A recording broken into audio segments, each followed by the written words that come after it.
Okay, now if you consider this jumping action, you might have in this session. Now we are going to make this jumping action animated because we had added 3 frames here. When he jumps here, it has to go to frame 2. When he comes down again, he has to come to frame 1. So to create this kind of animation, what we are going to do is, there's a feature here to do this, and we are going to add a node for this. So right now here, if you come down here, you have one delay here. Let us place the delay little to the top like this. Okay, so let us keep this delay to the top. Let us place it like this, and afterwards from this blink we will are going to add one more I click here, and one more node, and that node is option switch. So we are going to add, there are around, you can set 5 option here, 0 to 4. Click add path. So we have an option here, and choosing this, the next thing is you add a delay. So first we are going to add a delay, and the delay is set to 0 seconds. So that is, as soon as you blink, what happens is the action is it will choose frame number 1. Okay, so it is going to choose frame number 1, and then again we will add, right click and add another delay, and for the second delay we are going to set the time for 0.4 seconds. So that is, when the time is 0.4 second, you add blink again here.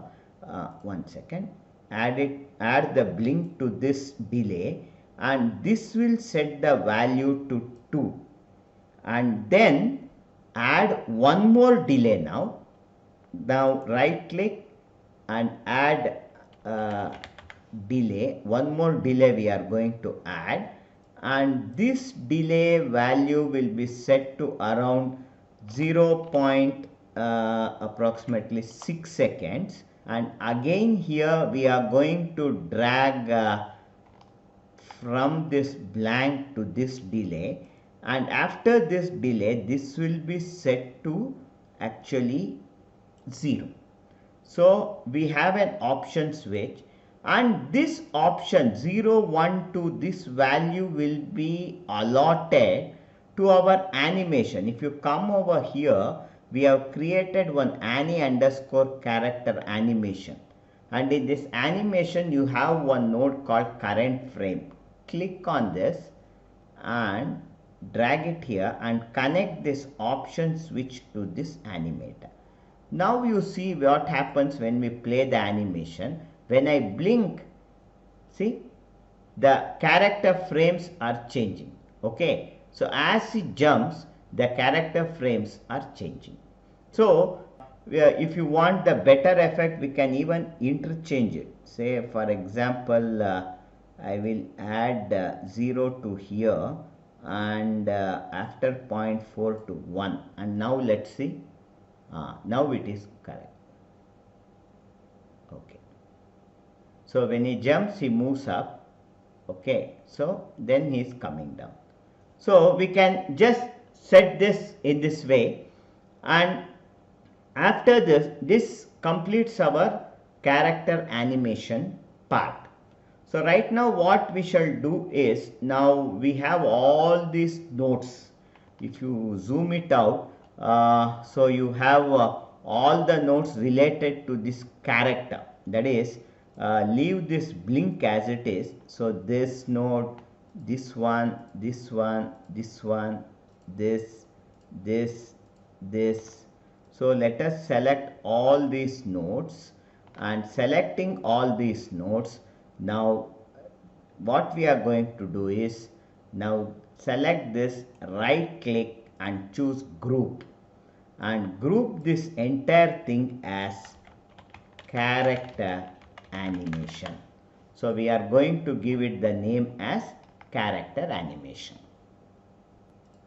Okay, now comes the interesting part of that is applying the game logic. So here the logic is when he is moving, if he crashes into this collider, then the game should be over. So how will you know that whether this character has collided with the this collision object? This can be the logic we use here is we have x and y position of this character and x and y position of this collider. So if the x and y position of this character and this collider are equal, then it means that he has collided. So this is the way we can work it out. So for this, the first basic thing is we have to get the x and y value of this character and the x and y value of this collider. How to get it? So here is the way we are going to get it. So basically here, let's keep this BG loop to the top here, and we have the collider. Select this collider, and in this collider you have the group property here. You click here and choose group property, and in group property you have one option here called output. Click here and select the output and give it the name as X. I give this the name as X. Okay, this is a number and there is no input limit and the default value is 0. Now I will add one more input and I am going to call this input as Y, and again this will be a number, and so we have created two outputs for this group, which is X and Y. So we can see here the two values are linked over here. So now the next job that we have to do is this X and Y variable should be allotted the value of the position X and Y. So to do this, open the collider branch, click here and open the entire collider group, and when you open it you can see here the two values X and Y added here. So now what we are going to do is we get the X and Y value from this transition. So from the transition drag a node, and now we are going to add a node called unpack. The name of this node is unpack. You add this node. This will unpack the X, Y and Z values. So here what you can do now is from the unpack, allot the X value to this X variable, allot the Y value to this Y variable. So finally now whatever is this transition, say for example when I am playing it, as the numbers are changing, you can see here the X value changing. So in this way we can get the X coordinate value of an object. So this is the procedure we use in Spark AR Studio to get the coordinate value. Okay, so now with this close this group. So now you can see from the collider we are getting X and Y output. So similarly now come down here, even for this character animation, that is for this character, again here repeat the same thing. Right click, choose this group, click here, add group properties, click on output, and in output give it the name as X. Okay, and add another output and give it the name as Y. Okay, we have added two outputs. So after adding two outputs, open this group. After you open this group, now drag this X and drag this Y, and now we have to allot the transition value to these two that is variable. Again here for this what we are going to do, right click, add unpack node here. We are going to add unpack node, and to this unpack node drag the transition value to this, and set the x value here and set the y value here. So now you have the character x and y value allotted over here. So that's why when you are running, the character position is not changing, it is in the same position. But whenever you blink the eye, the y value changes. You can see. See, when I blink, it goes to 90 and come back. See, when I blink. So we are allotting x and y values here. And then again close this group. So from collider we are getting x and y value, and from character animator also we are getting x and y value. So the next is to use the logic and test the conditions. So before we proceed further, let us zoom out and let us organize it in a little better way. So we have all the value coming from the collider. We will place it here to the left end, and all the value coming from the character animator. So we will place it to the bottom. Okay. So and we shall shift this collider here little to the bottom. Okay. So these two will be together, and you have the this is the play value that we have added, that is okay. So this is the collider. Now the first thing we have to do here is to do the comparison from the x of collider. We are going to drag a node, and then the node we are going to use now is equals. So the node we will use is equals. So select this equals node and add it. So this equals node will have two values. The x of the collider is equal to x of the character. So these two are equal, and we can set some tolerance for this. Say give a tolerance value of around 40, so that within that range it is going to take it as equal. It need not be exactly precise value. With that set tolerance, the condition here is if x of collider is equal to x of the character. Okay. Okay, now let us come to the y value now. So x value we have tested it, this is equals, and for y value now let us drag from the y of character animator and let us add. Now we are going to add the condition greater than. We are going to choose greater than node, add this greater than node, and let the character animation be the second node.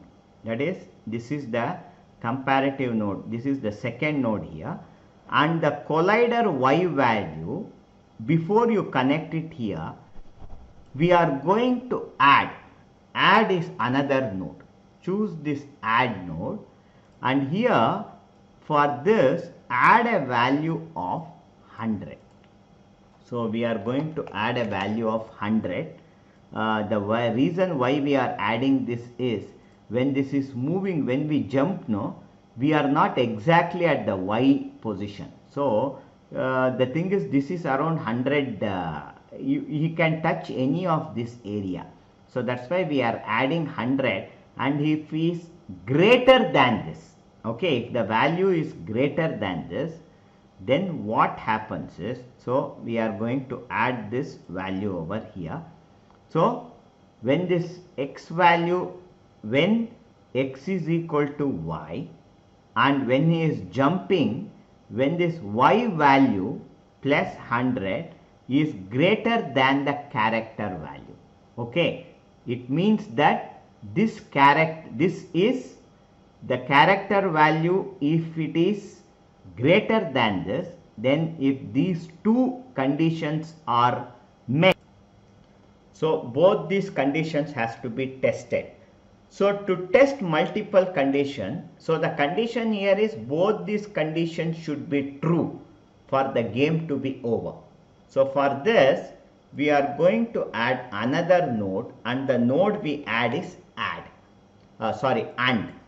We will add the and node. This is a comparison logical node, so conditional node. So if equals and greater than, if both these conditions are true. So here this condition, it has to be constantly tested every frame whether it is true or false, true or false. So to test this condition, we are going to use a node called pulse. So from this and I will just drag and add a node called pulse. You can see the details of the pulse. See what pulse does is, when I add this node, it tests the condition. If it is true, it will execute one command. If it is false, it will execute another command. So this is a pulse. Pulse is like a condition tester. If both these conditions are true, then one command. If both these conditions are false, then another command. This is the way the pulse works. So we are adding a pulse here. So after we shall also give proper name to this. Okay. So for this and, so we are going to say and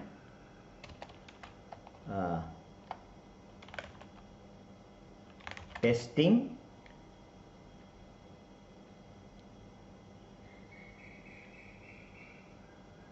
x and y values. So we are testing x and y values, and the pulse is, okay, test whether condition is true. Okay, so if this condition is true, then, so if this condition is true now, what will happen? We want this game over screen to be visible. We have this game over screen already here, which is hidden. You have a feature here called visible. Click on this. So this game over visible variable will come here. When this condition is true, the game over should be on.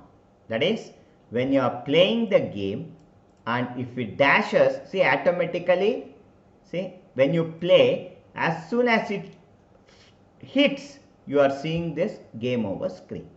Okay, I think you have understood this logic. And here what happens is, whenever I add this, you will have one switch. Okay, so there, when I add this, it will use this switch, and instead of flip, you use the option here, turn on. We are going to use the option turn on. So when you are running it, so now what's happening is, if I use turn on here, when I click again, you are not seeing the animation running. So let's solve this problem now.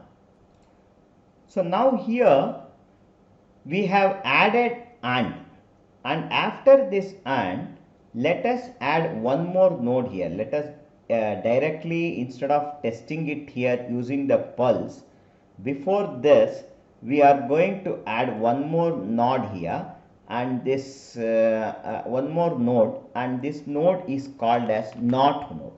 Not node means, what if the condition is not true? So we will add a not node, and this we will connect it to this pulse. Okay, so we have added one extra not node in between this and the pulse, so to test the condition. So now, to make this logic to work properly, now come back here.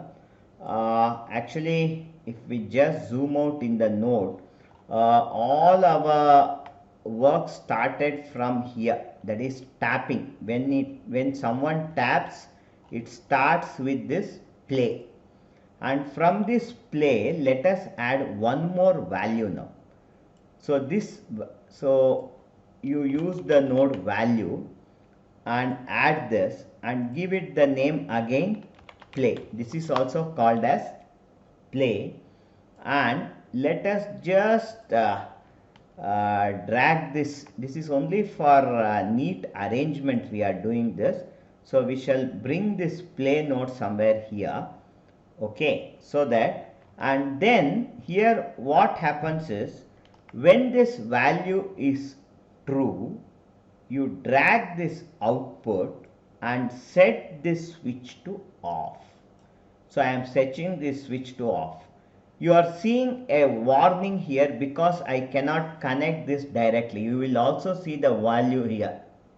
Please check the path and try again. So this is an error. The reason why we are getting this error is we have to add a pulse in between. That is, we have to add a condition here.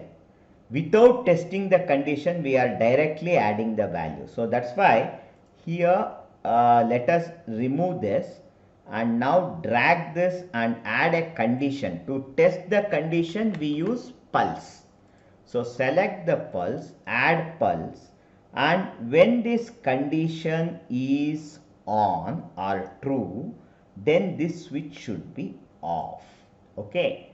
So now when I add this condition and when I tap it, you can now see it is playing. So it will play, and only when it dashes you get the, okay. So what we have done is, instead of using the flip here, we have separately given on and off nodes, okay. So this is right now, you just keep doing as I am working here, because once you do some 3-4 projects like this, you will exactly understand how this logic works, okay. So right now our mission of, when we tap, the game starts, and when it hits an object, the game ends. This has been achieved. Okay, now coming here, so if this condition of x and y clashing is true, then automatically you will have the game over screen coming. What if this condition is not true? How to test this? You take the output from this switch. So we shall also give right name to this. For this switch, we will just find type game playing and not over.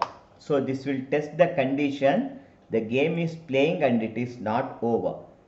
And if this condition is true, then it will actually go show the end game screen, and if this condition is false, it will show the game end screen. If it is true, for that we are going to add a node called not. Not means if this condition is not true, then what happens? What we should do? Now the purpose that we have to do is, that is, if the game is not over, he has jumped a hurdle, and as soon as he jumps a hurdle, what it should do? It should add some points to his score, and the game should keep running. Okay, so to add the points here, what we are going to do is, we have to find the score.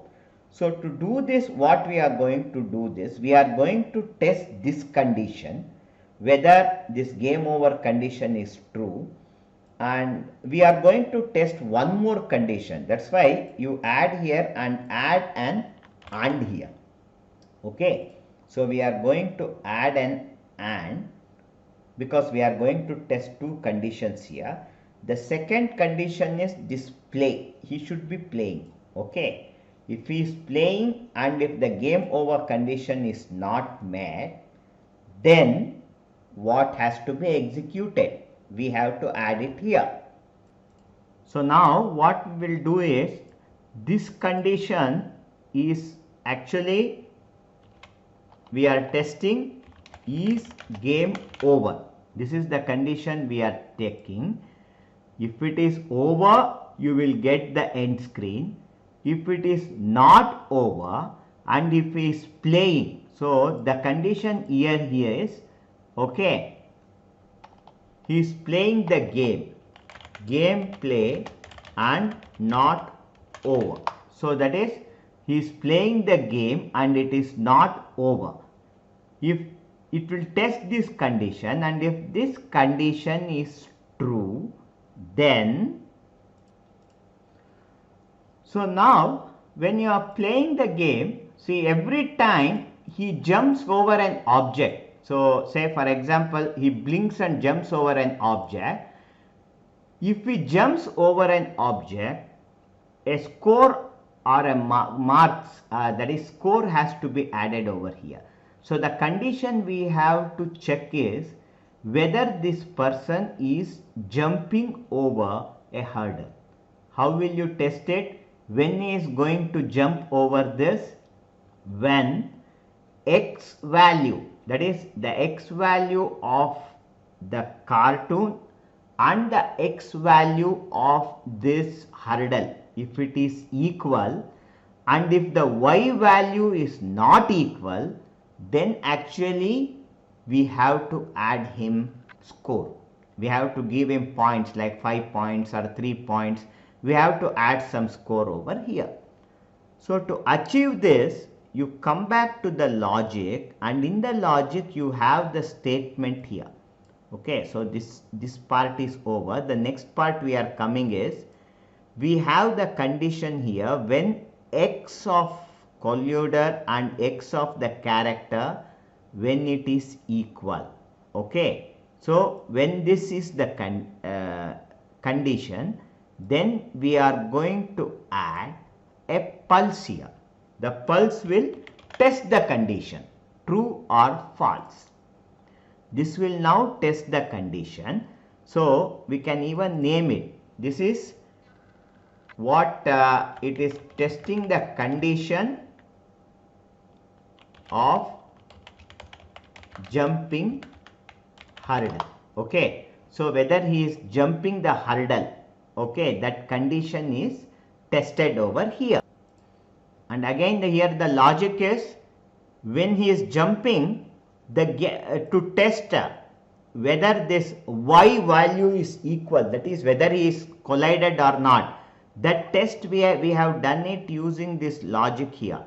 So what we have to do is, if this logic is not true and if the x value is equal, then we have to add the score. Okay, you got the point. That is, the x value should be equal, but the y value should not be equal. We are testing the y value over here in this condition. When the y value is not actually equal, we are using the not and we are testing it here. And here for this condition we are going to add an AND. That is, we are testing two conditions here. What are the two conditions? That is, jumped and has not crashed. So he has jumped and he has not crashed. So these two conditions we are going to test it. So if this is on, if this is true here, now when I drag this, automatically a switch is added over here. That is, when this condition is true, okay, then actually this is the condition it will test. So the x value is equal, okay, but the y value is not equal. Then we have to add points to him. So now what we will do is, how will we add the points? To add the point, when these two conditions are true, then we are going to actually test here, or we are going to add a counter.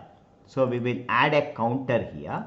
So the counter is added here. You can see here, when I add the counter, automatically again a pulse is added. So this will again test the condition, and if the condition is true, then the counter has to increase the number. So, or you can count point he can earn is 999. Okay, so we will add 999 is the maximum count, and for will increase it to I will set it to increase, and then now let's see. So count is 0. Okay, so let's again test it.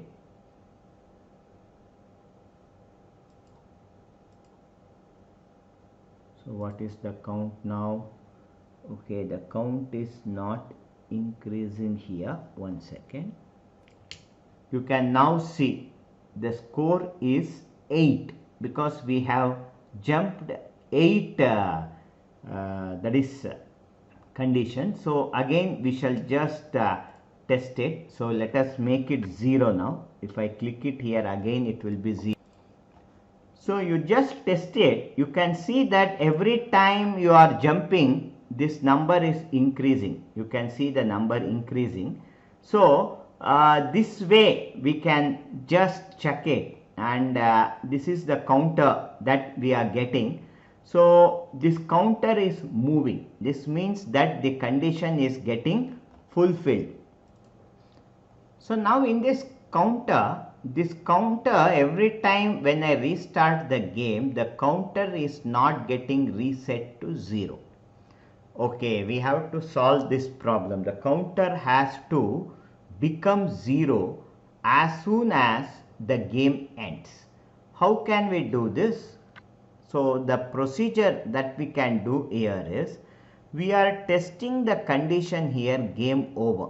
So see, if the game is over, so we are testing the condition. So in this case, where we are, when we are doing this condition, when we come to this game over switch, okay, to test this, if you come back here during game over, so the condition here is, when they are playing, okay, whether the play value, whether it has been tapped or not, is checked, and if you have tapped it, okay, then the counter has to set to 0.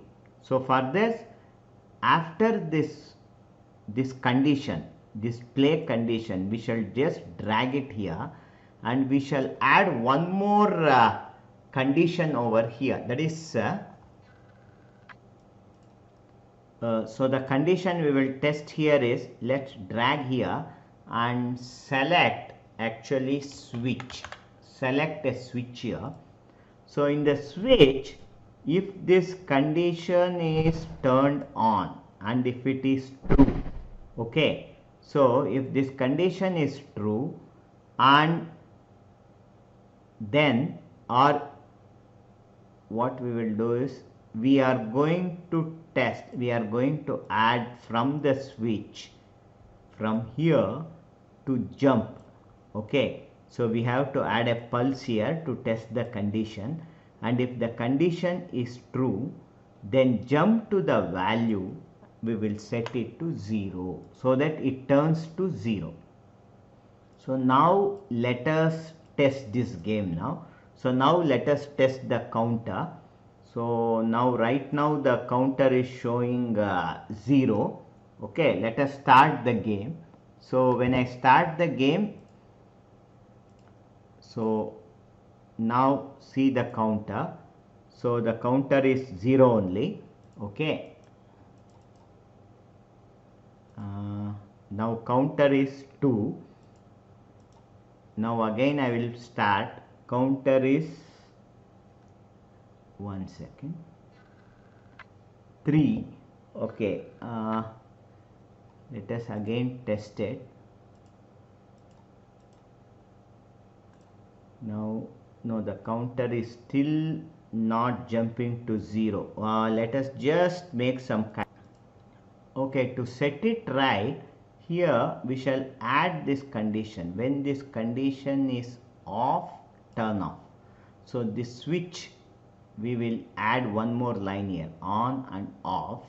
And now let us test the counter. So the counter is, let us start fresh, and now the counter is 0. So we are seeing counter, 1 second, it is not resetting, 1 second.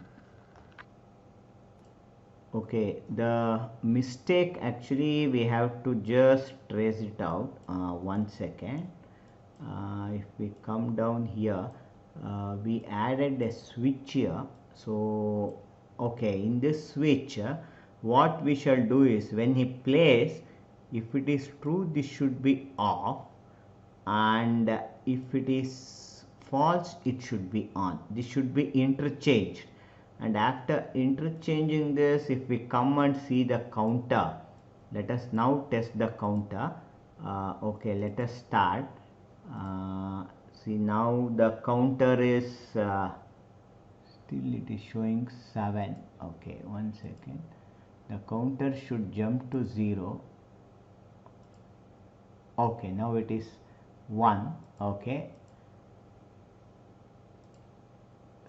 now it is working, because see, the counter is not, every time you start the counter is getting reset now. So what we have to do is, so now if I jump, I will do some 2 jumps.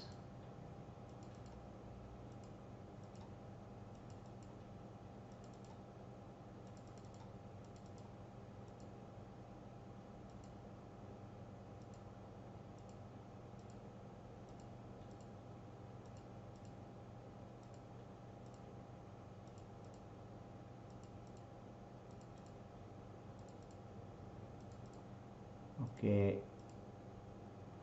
so now the counter is getting reset. Okay, this is working fine. So the logic of the game is now perfect.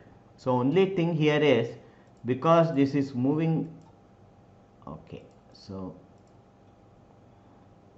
let us restart.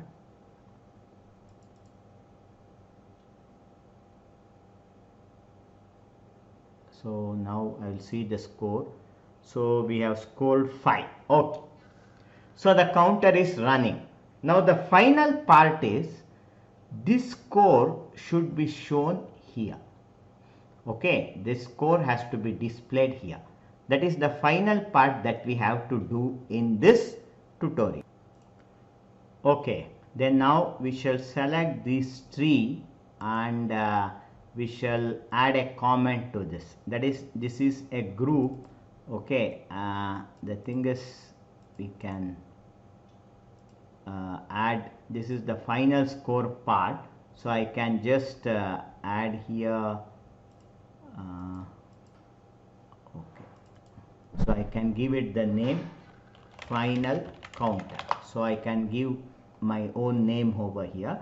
So after this, the next thing is, to make this score appear here, we have to write a script. We have to add a script. So let us see how to add this. Now to display the score, actually here inside the score, we have a text box here. You can see the text box, text underscore number. So always say for example, I will change it as score. I will just put score name for this.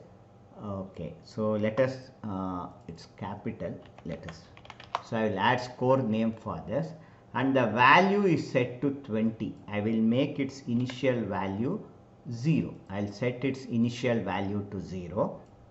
Then coming over in the asset window, click as asset and choose script.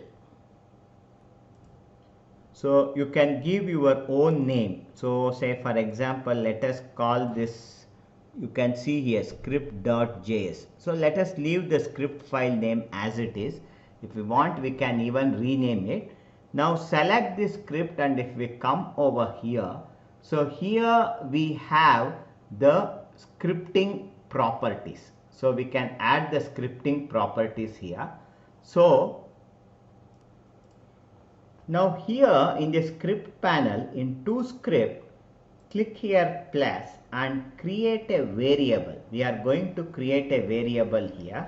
Name this variable as, choose a number variable and give it a name. let us give this the name as score. So this is the name of the variable that we have created. So next here, now select this. You have the variable, click on the icon over here, and automatically you have this score added here, and connect this score, the counter, to this score. We are going to connect this to this score. So after this, now you have the edit feature over here. Click on the edit. This will open the script in your script editor. Say for example, you can choose in which app you want this to open. Say for example, Microsoft Windows based script host, or you can choose your own app to open this. So you can open it. The best thing that I suggest is, there is an app called Notepad++. You download that Notepad++, install it and open it in Notepad++. Or otherwise, here I have opened it in Dreamweaver. The script you can see here, or you can even open it in WordPad or in Notepad. So only thing is, this line number, this syntax, everything appears well when you open in an that is scripting IDE. The best software you can use is Notepad++. You can use that and open it. Right now here I have opened it in Dreamweaver. So here we have to do some simple modifications. The first thing that we are going to modify here is, you can see here, constant scene is equal to requires scene. You have a line. You just copy this entire line, copy it, and below you just paste this line, and instead of constant scene here, type patches, where P is capital. Be very careful about that is lowercase and uppercase. Okay, and in requires, in the place of scene, type it as patches. Okay, so we are going to add this. You have to add this line to communicate with the with the patch editor. Okay, so we are going to add constant patches equals require patches. This is one line we have added.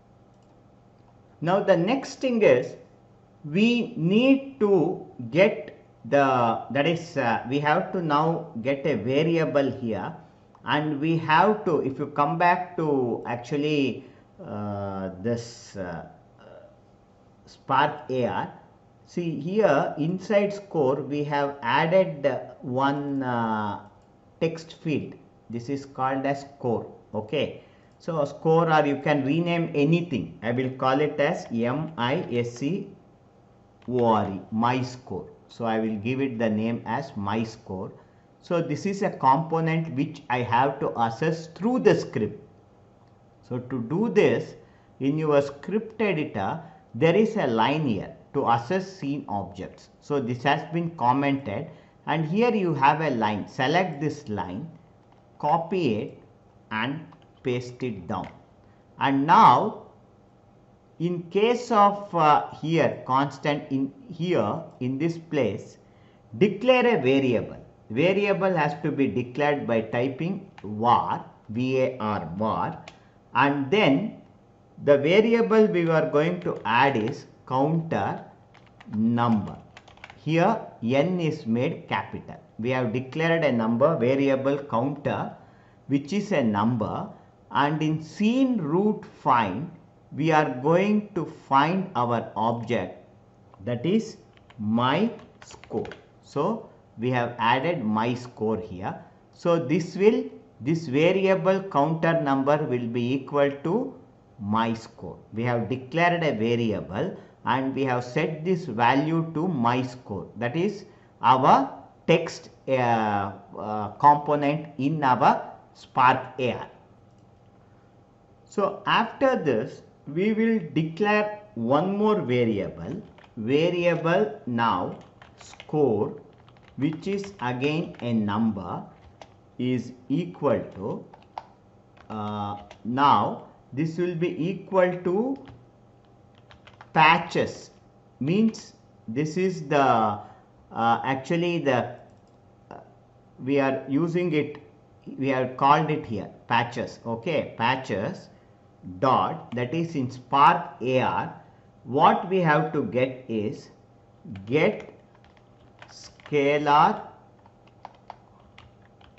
we have to type get scalar value. So this is a command used.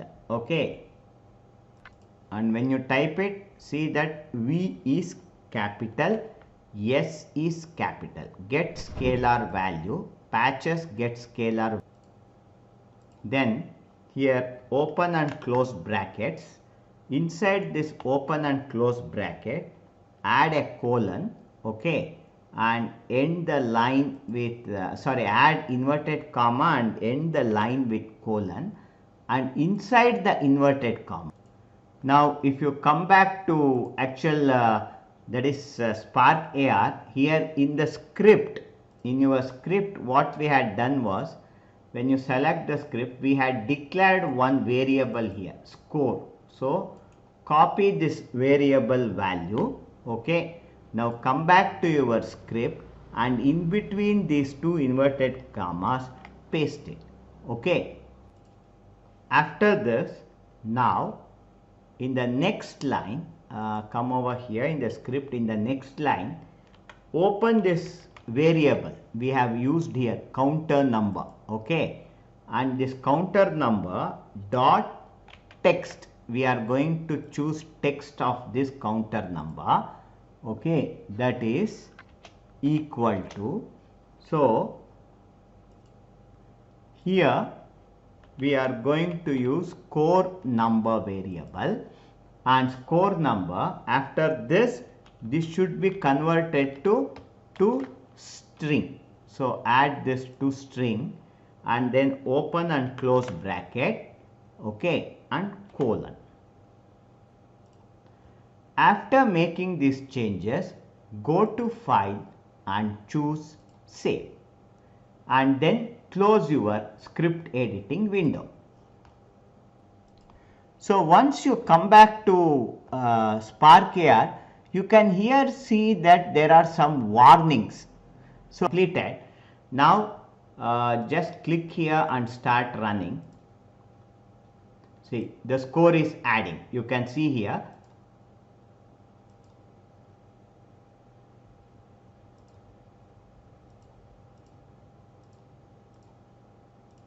Okay, so this is now running, you can see.